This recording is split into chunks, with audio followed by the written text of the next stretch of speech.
Phil Rudd was arrested for attempting to hire a hitman. Colin Burgess, one of the last people to see Bon Scott alive before his death, nearly died himself in a horrific car crash. Chris Slade was fired twice from the same band for the simple reason that he wasn't Phil Rudd.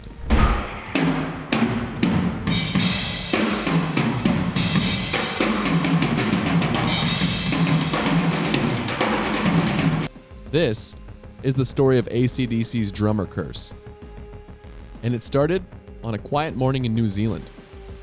In November 2014, police arrived at Phil Rudd's waterfront mansion in Taronga, New Zealand with a warrant.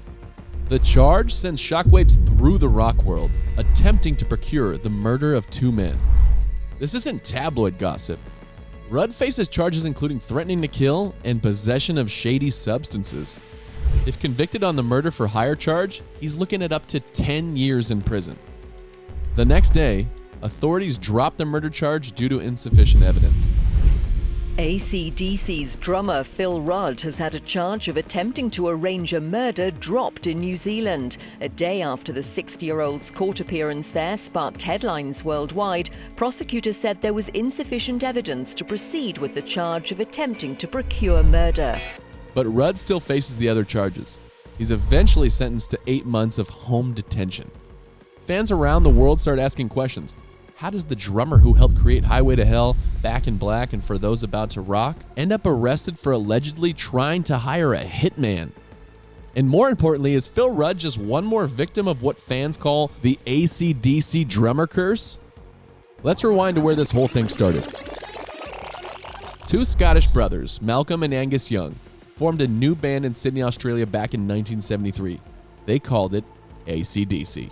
They needed a drummer, and they wanted someone with real experience. Colin Burgess fit perfectly. He wasn't some unknown guy playing local bars. He was coming from the Masters Apprentices, one of Australia's most successful rock bands. The original lineup was locked in. Dave Evans on vocals, Angus Young on lead guitar, Malcolm Young on rhythm guitar, Larry Van Crete on bass, and Colin Burgess on drums. In January of 1974, the band recorded their first single, Can I Sit Next to You Girl, with Burgess behind the kit.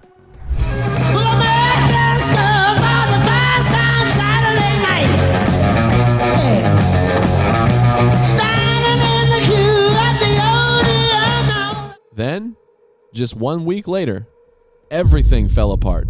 Burgess was fired, and the reason was because he was drunk on stage. But Burgess told a different story. He insisted that someone had spiked his drink that night. Either way, he was out. The original drummer, gone before the band even released their first single. What happened next was a revolving door of drummers that would make your head spin. Neil Smith and Noel Taylor came in. They lasted 6 weeks. Then Rob Bailey and Peter Clack replaced them. Ron Carpenter showed up and gone. Russell Coleman took a shot, also gone. In just over a year, AC/DC burned through 6 different drummers. Absolutely crazy. Some fans point to this as the beginning of the curse. 6 talented musicians sat behind that drum kit, and all 6 were gone before AC/DC became AC/DC. But the story didn't end. Fast forward to February 1980, Bon Scott, AC/DC's legendary frontman, spent an evening at the Music Factory in Adelaide. He was drinking heavily. Colin Burgess happened to be there that night. He was one of the last people that Bon Scott spoke to before leaving the club. Hours later, Bon Scott was dead. Think about that. The original drummer, fired years earlier, career never recovering, became an unwitting witness to one of rock's greatest tragedies. But Burgess's connection to tragedy didn't stop there. Years later, both Burgess brothers were in a vehicle collision while traveling to a CD launch party for their band Good Time Charlie. Colin suffered multiple fractures and internal injuries so severe he couldn't even be moved from the wreckage for some time. Both brothers recovered and resumed their careers, but fans never forgot. The original AC/DC drummer witnessed Bon Scott's final night, then nearly died himself in a car crash. Coincidence or curse? The answer might lie with one drummer who actually stuck around. February 1975, Phil Rudd joined AC/DC, and finally, the revolving door stopped spinning. Rudd's drumming style was perfect for AC/DC. He played on the albums that made AC/DC legends. Highway to Hell, Back in Black, For Those About to Rock. But The death of Bon Scott in 1980 hit Rudd hard. Over the next few years, he struggled with substance abuse, and his relationship with Malcolm Young continued to fall apart. During the recording of Flick of the Switch, Rudd completed his drum tracks, but the tension between him and Malcolm kept growing. It finally escalated into a physical confrontation, and after that fight, Rudd was fired. After being sacked, Rudd retired to Taronga, New Zealand, where he bought a helicopter company.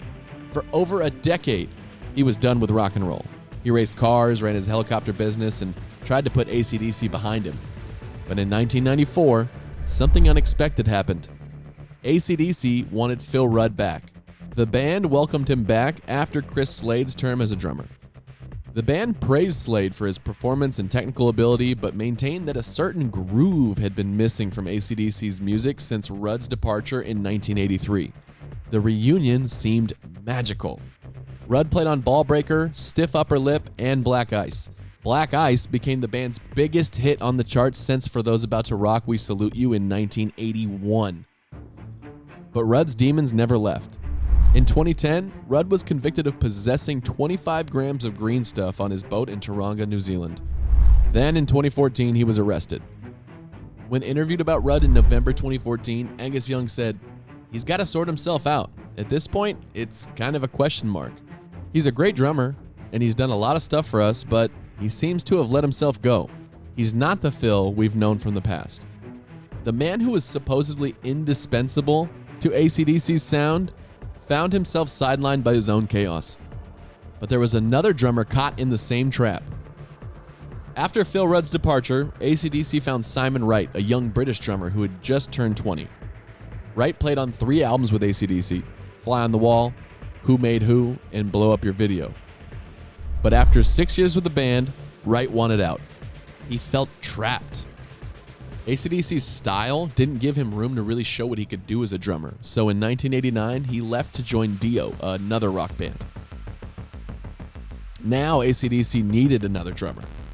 This time, they brought in Chris Slade, a Welsh drummer who had played with big names like Tom Jones and The Firm.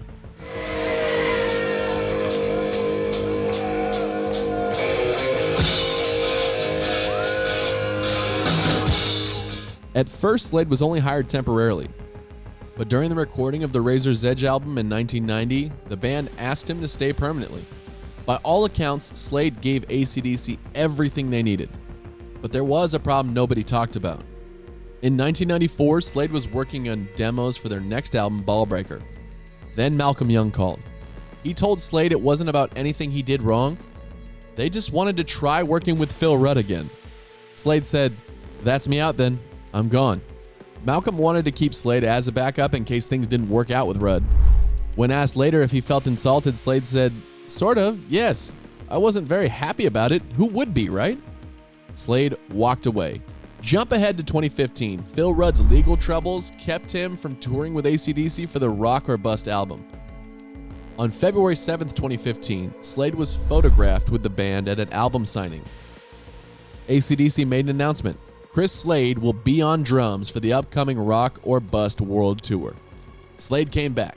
He drummed for the entire tour from 2015 to 2016. He even stayed when lead singer Brian Johnson had to leave due to hearing problems, and Axl Rose from Guns N' Roses stepped in. The tour ended and Slade went home, and nobody from AC/DC called him. In September 2020, AC/DC announced Phil Rudd was coming back to play drums. This meant Slade was out for a second time. In an interview with Rolling Stone in August 2020, Slade said, "To my absolute knowledge, and this is me being absolutely honest, I am the current drummer in AC/DC. Nobody has ever called me and said, 'By the way, you're not the current drummer,' or 'By the way, Phil's been in the band for 3 years.'" Think about that. Chris Slade, one of rock's best drummers, got fired twice from the same band. But not every AC/DC drummer's story ends badly. Remember Simon Wright, the young drummer who replaced Phil Rudd in 1983? Wright played with AC/DC for 6 years. In November 1989, Wright left AC/DC to join Dio, Ronnie James Dio's band. He found what he was looking for with Dio.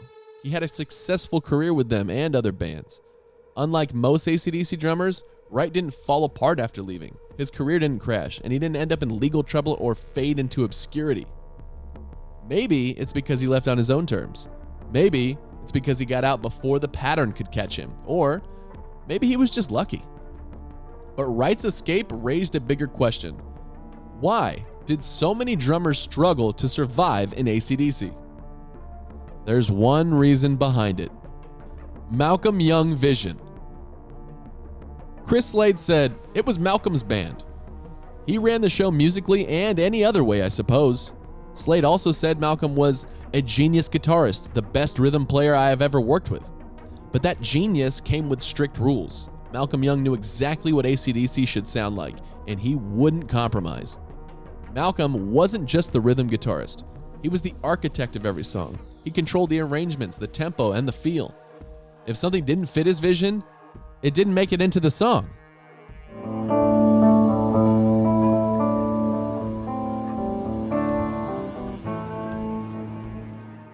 For drummers, this meant one thing.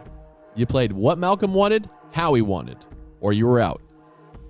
Simon Wright talked about how regimented the drumming in AC/DC was. There was no room for improvisation. The parts were written, and you played them exactly as written. This all happened because AC/DC's style was simple. But for talented drummers like Simon Wright and Chris Slade, this felt limiting. They could do so much more. But the Young brothers didn't want more. They wanted the AC/DC sound. And that sound was Phil Rudd. But even Phil Rudd, the drummer Malcolm considered perfect for the band, couldn't handle the pressure forever. The constant touring, the perfectionism in studio, Malcolm's controlling nature, it all built up until Rudd and Malcolm's friendship completely fell apart. Phil Rudd's rocky relationship with Malcolm, which ended in an actual fist fight, showed what happens when creative vision clashes with strong personalities. And after Rudd was fired, Malcolm set an impossible standard. Every drummer who came after that had to sound like Phil Rudd, but also be easier to work with than Phil Rudd. They had to have the groove without the attitude, and that's an impossible task. AC/DC drummers never reached the same level of success outside the band. Colin Burgess went back to playing smaller shows in Australia. Peter Clack stayed until January 1975 when he and bassist Rob Bailey were fired. Phil Rudd bought a helicopter company and mostly disappeared from music during his time away from AC/DC. Even Chris Slade, despite his impressive work with Tom Jones, The Firm, and Manfred Mann's Earth Band, is mostly remembered for his AC/DC years and for being fired twice. Simon Wright was the exception. He found success with Dio and other bands, but he was rare. Online forums and rock communities have spent years developing theories about the AC/DC drummer curse. People began to notice how much tragedy had followed the band over the years. Bon Scott's death, Colin Burgess being there that night and later nearly losing his own life in a brutal car crash. Phil Rudd facing years of legal trouble. Malcolm Young passed away after a long fight with dementia.